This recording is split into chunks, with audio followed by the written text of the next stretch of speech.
Chapter 45. The move was easy for me, physically and emotionally. I owned very little in the way of furniture, as my apartment was furnished, and only my waterbed, a constant breach of rental agreement, which was drained, dismantled, and retired to the far corner of a walk-in closet in favor of Keith's massive four-poster, was truly mine. My compact stereo, no match for Keith's carefully coordinated ensemble of components, was banished to the closet in the company of my bed. My clothes, boxes of books, and several large, unwieldy crates containing my prized record collection made up the bulk of the load I brought with me exactly 1 week from the night Keith, with some musical assistance from Roberta Flack, asked me to share his home. After moving my belongings in, Keith and I dined at Pancho Villa, toasting each other with margaritas and seafood enchiladas as the ocean slapped at the bottom of the window whereby we sat. We had joined to what had that very day become our bed, where we celebrated again. Later, we went dancing out in West Hollywood. Keith, much to my surprise, proved, for a 200-pound white dude of Norwegian and German blood, to be a damned well good dancer. How did he dance? Close. Very, very close. We did all 16 dances. We exchanged patently suggestive pelvic movements and nasty smiles as song merged almost imperceptibly into song. I was used to wearing out 2 or 3 dance partners a night. I liked finding someone who could keep up with me. They played Bette Midler's Boogie Woogie Bugle Boy, and Keith taught me the jitterbug, or tried to. I was used to dancing pretty much freeform, but I smiled gamely and counted to myself. 1 step, step back, step, step, while Keith turned and spun me like Ginger Rogers. I smiled wide, proud to be with my big, sexy lover, knowing my fellow dancers must be wondering what I could have done to land the most beautiful man in the place. Keith took me into his arms, and I wrapped myself around his big, slippery back, our humid skins slipping and sliding against each other.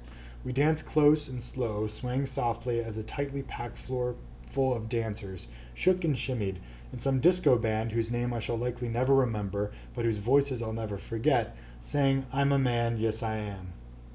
Keith squeezed me so tight it nearly hurt as I sang into his ear, "And I can't help but love you so."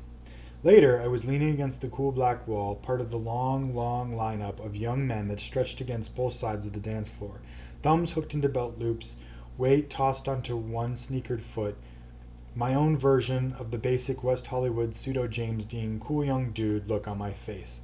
Keith was at the bar fetching drinks. Heart of Glass began to play, and even more dancers squeezed on the already jammed-up dance floor. A long, tall dude with the color of a Hershey's semi-sweet bar strode over to where I stood. He had cheekbones clear-cut to his temples and the whitest smile I'd ever seen. He was shirtless, and as long-muscled as a greyhound, every ripple in his chest and stomach accentuated by the party lights and a sheen of sweat. His Levi's hung precariously low on his slim hips, inviting the eyes downward toward a bulge that was, to say the least, impressive. I thought, wow. The guy pointed a long index finger at my chest and said, "Dance?" "No," I said, "thanks." He stepped closer. There was a sweet, musky smell coming off the guy that I liked. "You alone?" he asked. I shook my head no. "Too bad," he said. "What's your name?" "Johnny Ray." "William." He pronounced it William.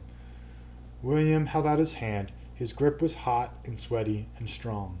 "You're gorgeous, Johnny Ray." "So are you, William." I returned my hand. "So are you." I smiled. There's nothing in this earthly life I liked more than being complimented, especially by beautiful men.